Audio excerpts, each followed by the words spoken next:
আচ্ছা, আমার ইদানিং আমার কয়েকটা ভিডিওতে অনেকে কমেন্ট করতেছে, প্লাস হচ্ছে অনেকে মেসেজ দেওয়াও বলছে। একটা দুটো মেসেজ দেখছি এরকম যে ভাইয়া আপনার তো মোটামুটি এখানে একটা ইনফ্লুয়েন্স আছে, প্লাস আপনারা বাইরে যারা ইনফ্লুয়েন্সাররা আছেন বিদেশে, তারা সবাই মিলে একটা রেমিটেন্স বন্ডের ডাক দেন। কারণ বাংলাদেশের অবস্থা তো দেখতেছেনি। প্রথম দিন আইসাই মনে করেন যে লেবুর 2-3 দিনের মধ্যে লেবুর হালি 50 টাকা থেকে 200 টাকা উঠে গেছে। তো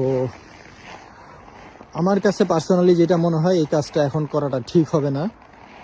যদিও আমি নিজে ডাক দিলে খুব যে মানুষ আসবে তাও না, কিন্তু আমার মতে এটা ঠিক হবে না এখন। কারণ হইতেছে গিয়া, কারণ এখন তো সরকারে বিএনপি, তো আওয়ামী লীগ তো নাই। তো এখন যদি বিএনপি সরকারটা পইরা যায়, ক্ষমতা তো রাজাকারদের হাতে চলে যাবে, তাই না? কারণ হচ্ছে আপনারা তো দেশের মানুষ তো ভোট দেওয়া স্বাচ্ছা মুক্তিযোদ্ধাদের নিয়ে আসছে পাওয়ারে। তো এই মুক্তিযোদ্ধাদের তো আপনার মনে করেন যে সমঝোতা করতে হয় অনেক জায়গায়, তাই না? তো এই সমঝোতায় মনে করেন যে ঠান্ডা অনেক বাইরে, যাই হোক, মনে করেন যে আপনার উত্তরবঙ্গ থেকে দক্ষিণবঙ্গে কোনো প্রোডাক্ট আসতে গেলে 10 জায়গায় আপনার সমঝোতার ভিত্তিতে চাঁদা দিতে হয়। তো যেই লেবুটা দাম মনে করেন হালি 10 টাকা পায় কৃষক, ওইটা মার্কেটে আস্তে আস্তে 100 টাকা হয়ে যায়। কারণ যে সমঝোতার ভিত্তিতে যে টাকাটা দেওয়া হয়, সেটা তো যে পরিবহন করতেছে তার পকেট থেকে যায়, তাই না? সে তো ওইটা দামের সাথে অ্যাড করবে না।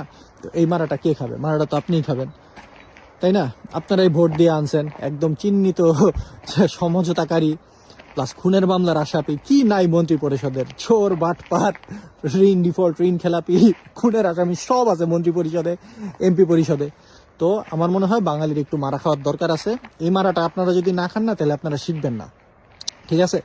কারণ আপনারা এরপরেও মনে করেন যে ওই ভোট দিয়ে ওই চোর বাটপার গুলারে নিয়ে আসবেন এমপি পরিষদে। চোর বাটপার, খুনের আসামি, সমঝোতাকারী, এগুলারে আনবেন আপনারা। তো আপনারা কিছুদিন একটু মারা খান, মারা না খেলে আপনারা শিখবেন না। তো মারা টারা খায় যখন দেখবেন যে একদমই নিতে পারতেছেন না, তখন আমাদের বললেন যে ভাইয়া দেখি আমরা একটা রেমিটেন্স বন্ডের ডাক দেই কিনা। কারণ আমি এতবার বলছি, আমরা তো দেশে থাকি না ভাই, তাই না? আমাদের তো অতই নেই, আমরা খালি চাই যে বাংলাদেশটা একটু উন্নত। কারণ আপনারা ভাই চোর বাটপার চান। যদিও আমি যতটুকু জানি যে বিএনপি বোর্ডে জিতে নাই, বোর্ড এরকম পায় নাই, কিন্তু তারপরেও দেশের প্রশাসন তো চাইতেছে, বুঝেন নাই? যারা ইঞ্জিনিয়ারিং করছে, প্রশাসন তো চাইতেছে।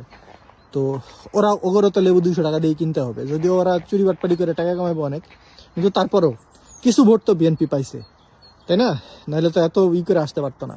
তো যারা দিচ্ছেন তাদেরই এখন চাঁদা দিতে হবে, তাদেরই সব কিছু করতে হবে। তো আপনারা কিছুদিন মারা খান ভাই, ঠিক আছে? নাহলে আপনারা শিখবেন না।